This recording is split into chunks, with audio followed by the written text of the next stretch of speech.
Hi children, 4th class పిల్లలందరికీ కూడా good morning నాన్న. మనం టెక్స్ట్ బుక్లో లెసన్ చదువుకున్నాం, సెలవు చీటీ లెసన్ చదువుకున్నాం.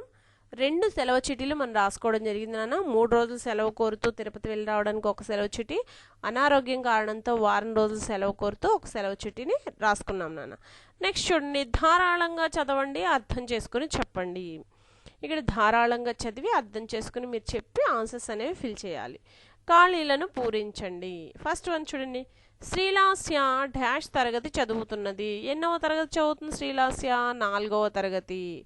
సెకండ్ వన్, శ్రీలాస్య తరగతి క్రమ సంఖ్య అంటే రోల్ నెంబర్ నాన్న. శ్రీలాస్య తరగతి క్రమ సంఖ్య 18.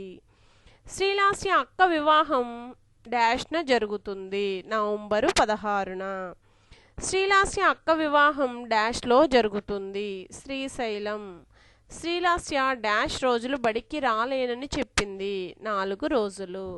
ఇక్కడ ఈ 5 బ్లాంక్స్ చాలా ఈజీ నాన్న. మీరు చక్కగా నీట్ హ్యాండ్ రైటింగ్తో లైన్ లీవ్ చేసుకుంటూ ఈ 5 బ్లాంక్స్ని నోట్బుక్లో రాయాలి నాన్న. ఇక టెక్స్ట్ బుక్లో ఫిల్ చేశారు కదా. నెక్స్ట్ వర్క్ బుక్కి వెళ్ళిపోదాం. చూడండి, వర్క్ బుక్లో 23 పేజీలో లాస్ట్లో ఉన్నాయి చూడండి, ఖాళీలను పూరించండి.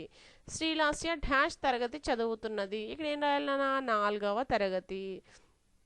నెక్స్ట్ శ్రీలాస్య తరగతి క్రమ సంఖ్య 18. శ్రీలాస్య అక్క వివాహం డాష్న జరుగుతుంది, నవంబర్ 16.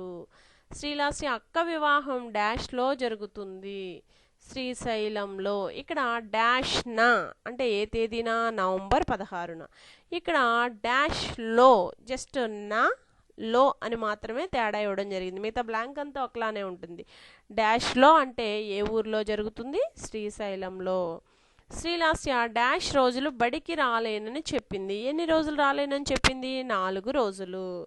ఈ 5 క్వశ్చన్స్ కూడా చక్కగా 5 బ్లాంక్స్ కూడా నీట్ హ్యాండ్ రైటింగ్తో text book work book fill చేసి మీ నోట్బుక్లో నీట్ హ్యాండ్ రైటింగ్తో లైన్లు చేసి అందంగా రాసి చక్కగా క్వశ్చన్ మొత్తం ఫుల్ క్వశ్చన్ అంతా చదువుతారని అనుకుంటున్నాను. ఆన్సర్స్ ఒక్కటే చదవడం కాదు నాన్న, క్వశ్చన్ ఆన్సర్ కూడా కలిపి చక్కగా అర్థం చేసుకుని చదువుతారనుకుంటూ ఈ వీడియోని ఎండ్ చేస్తున్నాను.